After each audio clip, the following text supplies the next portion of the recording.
A very good afternoon and welcome to NTV News. I am Siksha Sharma. Let's take a look into the headlines first. Landslides at various places of the Prithvi Highway disrupt vehicular movement. Incessant rain obstructs Dumre-Beshi-Sahar Road. Adverse weather grounds flights in Lukla. World Bank's high-level meeting kicks off in Kathmandu. Prime Minister Dahal calls for assistance to the countries who missed industrial revolutions. At least 11 people killed in 2 shipwrecks off the coast of southern Italy. More than 60 still missing.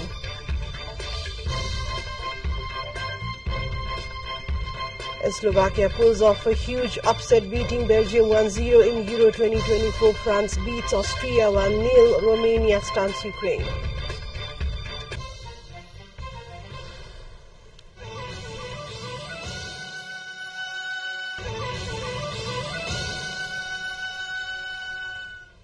Welcome back to NTV News. We take a look into news in detail now. Landslides at various places of Dhading along the Prithvi Highway has obstructed vehicular movement since yesterday night. Continuous rainfall since yesterday washed along mud and rocks towards several sections of the road, leading to disruption. This has caused vehicle obstructions at many places of many segments of the highway. Efforts are being made to open the highway.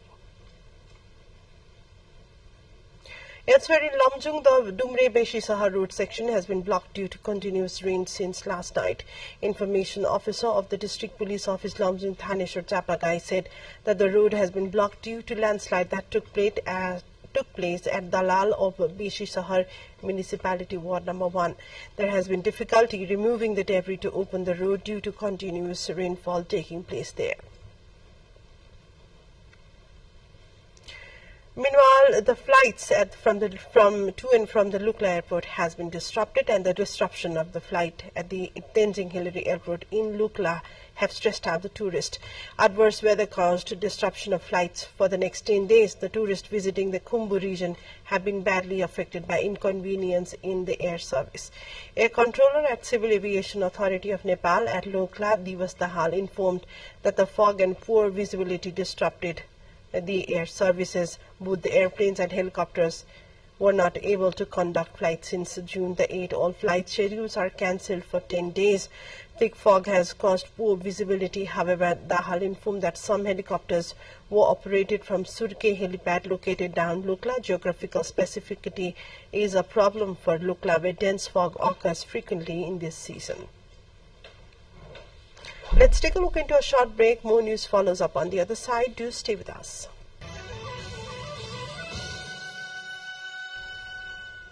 Welcome back to NTV News, taking a look into more updates in the home front. The third replenishment meeting of the World Bank's Fund for Low-Income Countries, the International Development Association, IDA, kicked off in Nepal's federal capital, Kathmandu, from today.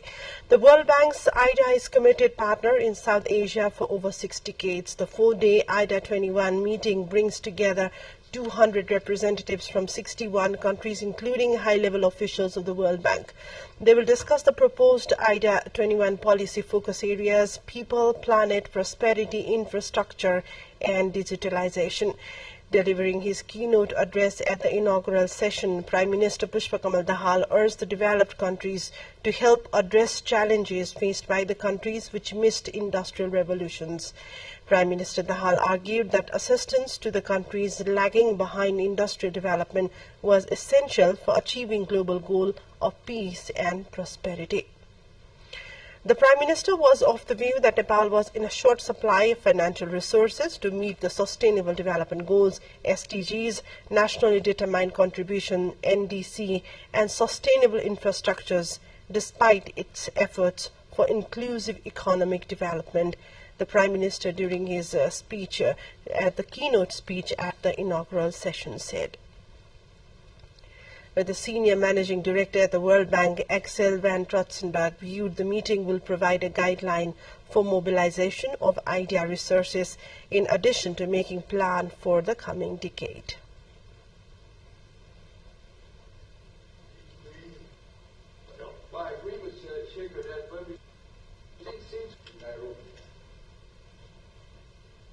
Nepal has been an active IDA borrower for over 6 decades. At this point, I want to remind us that we are celebrating 60 years of IDA impact. This did not happen overnight. The impact is because you stayed with us over the course of our journey. During this period, IDA has been a major source of development finance for us and has delivered impact. With this support, Nepal has achieved significant outcomes in infrastructure building and social development in an overall sense. The meeting of the House of Representatives is underway at the Federal Parliament building in New Baneswar. The House session is continuing its deliberations on ministry-wise allocation of budget in the Appropriation Bill 2081. And the discussion is scheduled for the Ministry of Home Affairs, Ministry of Foreign Affairs, Ministry of Physical Infrastructure and Transport, the Office of the Prime Minister and Council of Ministers, the National Planning Commission, the Office of the Vice President and the Office of the President in today's session. Taking you to the international front towards the fatal train crash in India that occurred yesterday evening, where India's National Disaster Response Force and the rescuers worked on the scene after 8 people were killed in India's West Bengal state when an express passenger train and a goods train collided, derailing 3 passenger carriages and flipped. The passenger carriages were flipped on their side, while one carriage was thrust high into the air, precariously balanced on the another. These accidents that are happening are very dangerous, as said by the authorities there, as they dig on to rescue more people from the accident site. At least 11 people have died and more than 60 are missing as a result of 2 shipwrecks off the coast of southern Italy. The German charity rescue ship said it picked up 51 people from a sinking wooden boat and found 10 bodies trapped in the lower deck near the island of Lampedusa on Monday. In a separate incident on the same day, more than 60 people were reported missing, with 26 of them feared to be children. The Médecins Sans Frontières said the boats were carrying migrants who had set off from Libya and Turkey, and also the boat was carrying migrants from Syria, Egypt, Pakistan and Bangladesh. Russian President Vladimir Putin will travel to North Korea on Tuesday, June 18, in a rare visit that may see Moscow sign a strategic partnership treaty with Pyongyang. The historic trip, which the Kremlin called a friendly state visit, comes as Putin seeks ammunition for his military offensive in the Ukraine, and as the West suspects Pyongyang of sending weapons to Moscow. The state-run Russian news agencies quoted aid as saying several documents will be signed, among which are what they call it as the important and highly significant documents. Putin last visited North Korea in 2000. Russia is now, along with North Korea, one of the most heavily sanctioned countries in the world, and Moscow has spent months warming its relations with Pyongyang as it faces isolation in the West. A quick look into what's coming up next.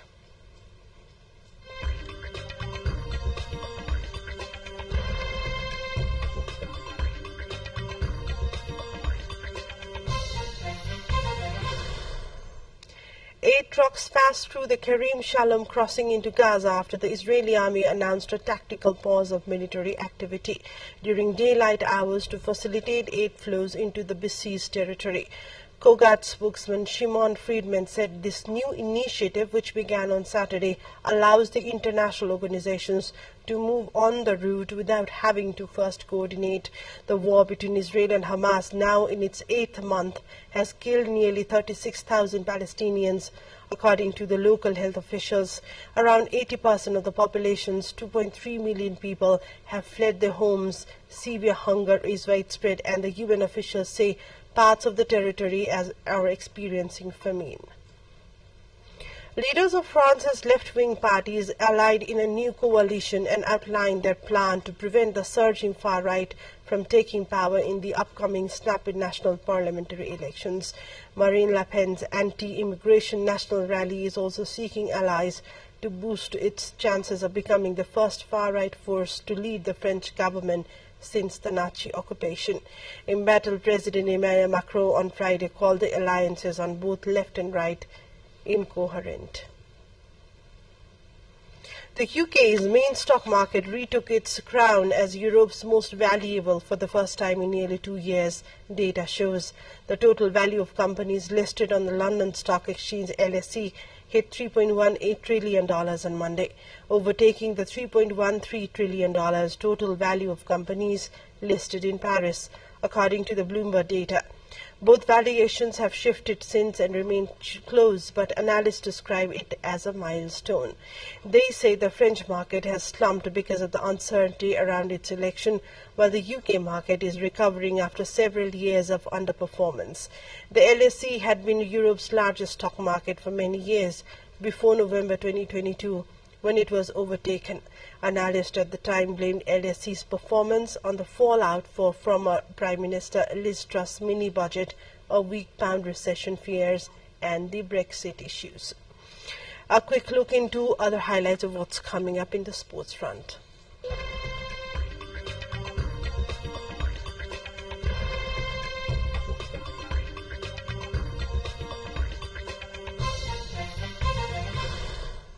In the sports update.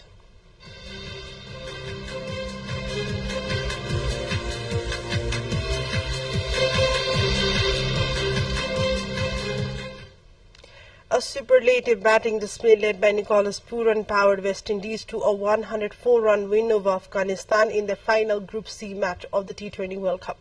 With both teams assured of a Super 8 berth, it was the two-time champions West Indies who displayed their batting might, amassing a formidable 218 for 5, with Pooran going on a 6-hitting spree during his 53-ball 98. Afghanistan's decision to bowl first backfired as Pooran hit as many as 8 maximums and 6 fours during his stay.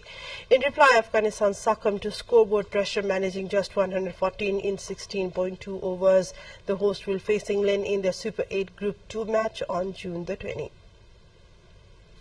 Towards the Euro 2024 highlights, where Slovakia caused the first major upset at the European Football Championship 2024 as Ivan Sachrans filed the underdogs to a 1-0 win against Belgium.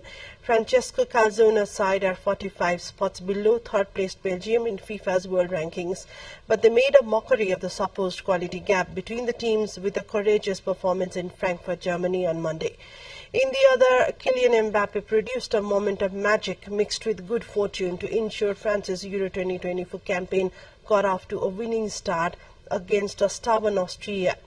But he was also at the center of a late injury scare. France's captain and Real Madrid's latest Galactico was replaced in the 90th minute as an eventful night ended with him covered in blood following a painful blow to his nose after an aerial clash with Austria defender Kevin Danso. Meanwhile, in another match, Romania turned in a high-octane performance to win the country's first European Championship match in 24 years with an emphatic 3-0 victory over Ukraine in the Euro 2024 Group E football opener. Stunning long-range strikes in each half, one from captain and man of the match Nicolae Sanciu and the other from midfielder Razvan Marin, shocked Serhii Rebrov's Ukraine, who had dominated the opening 20 minutes. That was the highlights from the Euro 2024, and we take a look into the headlines as a reminder of the top stories.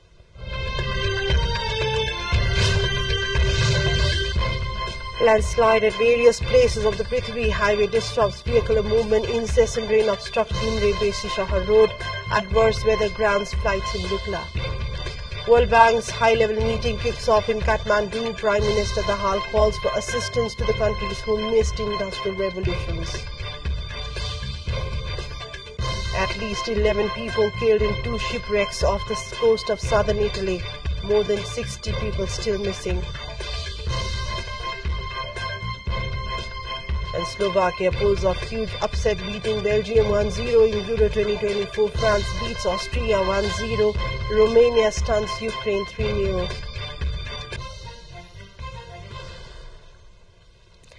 that's all for now. We'll be back with another news bulletin in Nepali at 1 o'clock, and our next English news will bring you right at 6 in the evening. Keep watching Nepal television. Have a great day ahead, and namaste.